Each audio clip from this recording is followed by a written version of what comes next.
Welcome to the podcast, everyone. We're diving right into this fascinating analysis of US policies and how they're, possibly accelerating America's decline, even as China's rise gathers steam. Yep, absolutely. There's a lot here, from the trade wars and tariffs to the military industrial mindset, all fueling a shift from American hegemony to a more multipolar world. Right, it's like, take the trade wars, for instance. US policies that at first seemed aggressive, but then, in a way, backfire by alienating allies and destabilizing our global economic chains. Mm-hmm, exactly. And have you noticed how these policies inadvertently, foster a growing distrust among allies? It's like the US ends up isolating itself on the world stage. For sure. There's also the whole military industrial complex aspect. It's been pushing the US into expensive proxy wars and a heavy handed approach that only deepens internal contradictions. Yeah, right. And that ties into the notion that while the US is busy fueling conflicts, China is quietly building up its resilience and forming strong partnerships with ASEAN and BRICS nations. Yeah, it's like China's adopting what some describe as a strategic calm. It diffuses tensions, avoids the same kind of overt militarization, and instead focuses on economic and diplomatic influence. Mm-hmm, exactly. And let's not forget how this narrative is used to counter what many see as the US led disinformation and propaganda campaigns.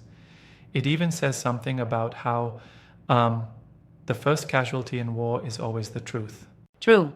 It's like the US's own internal contradictions, its commitment to democracy juxtaposed with its imperial overreach, create this environment of distrust both at home and abroad. Right? But here's something that puzzles me.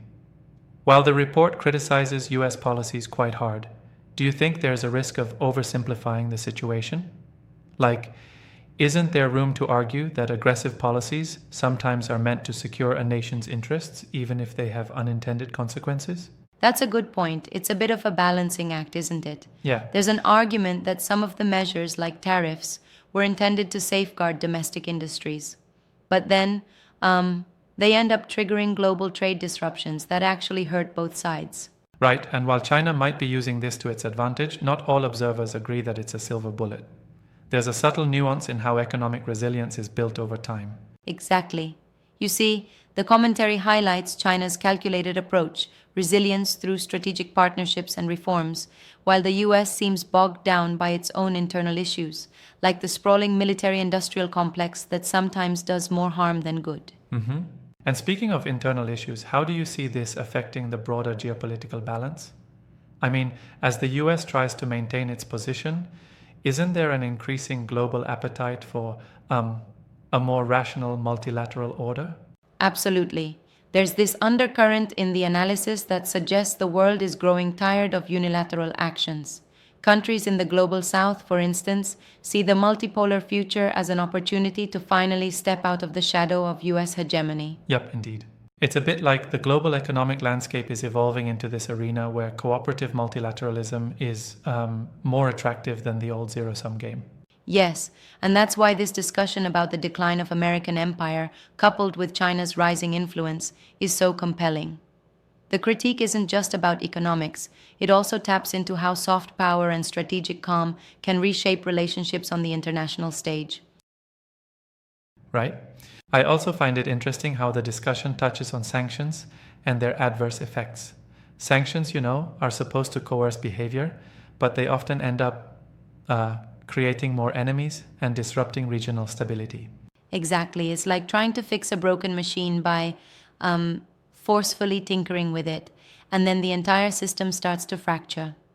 The sanctions often fuel narratives of resistance and can even backfire economically.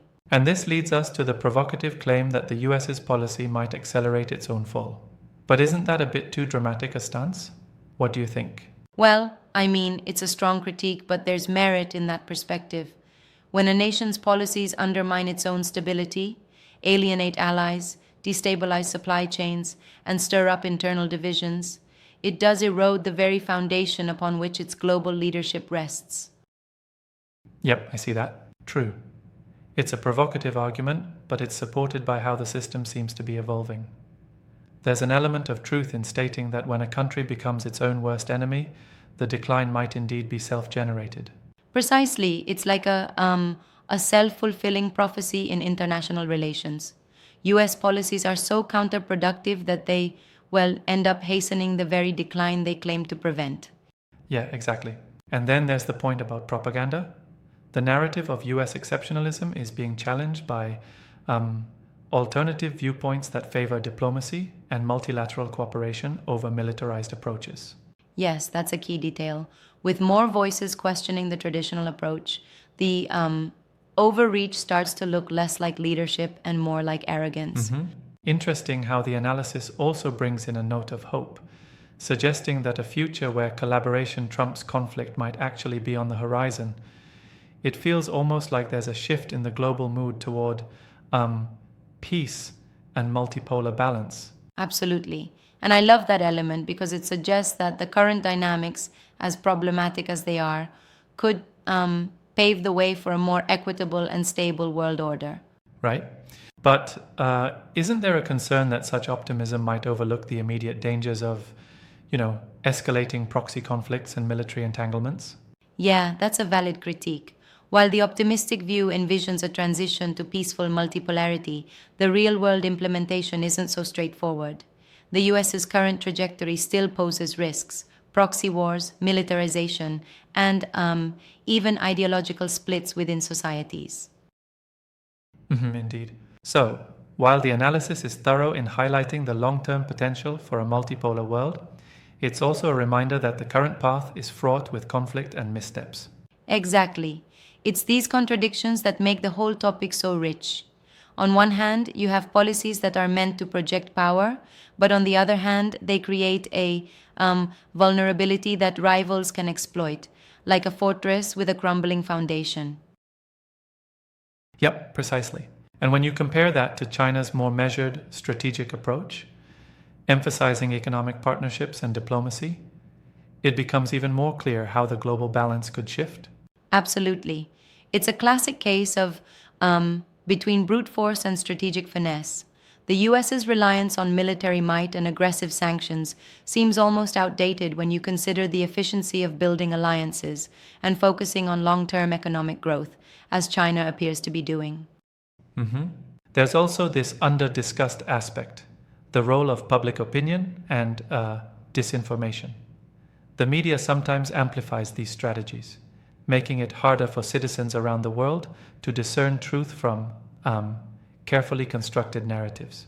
Yep, and that's another layer. The first casualty in war is truth phrase really drives home how even the narrative of empire itself becomes compromised. The information war is as fierce as any physical conflict. Right? It sure is. And while some might criticize that this narrative is overly cynical, there's a strong argument that a more honest appraisal of these policies is necessary if we're to envision a different future. Absolutely. It challenges us to re-examine traditional definitions of power and leadership in the 21st century. The US's approach might be robust in some regards, but fundamentally unsustainable in a rapidly changing global context. Indeed. So, wrapping up, it seems clear that while US policies have long been about maintaining dominance, they might actually be undermining that very goal. In contrast, China's measured strategy and focus on partnership could signal a significant realignment in global power. Exactly. It's like we're at a crossroads where old paradigms are crumbling and new ones, based more on cooperation than unilateral aggression, are emerging. It really invites us to consider if a shift towards peace and multipolarity might actually be preferable. Right on. And that tension, that mix of critique and cautious optimism, really keeps the conversation alive. Thanks for unpacking these layers with me today. Thank you as well. Always a pleasure to challenge and explore these big ideas. Until next time, keep questioning and stay engaged.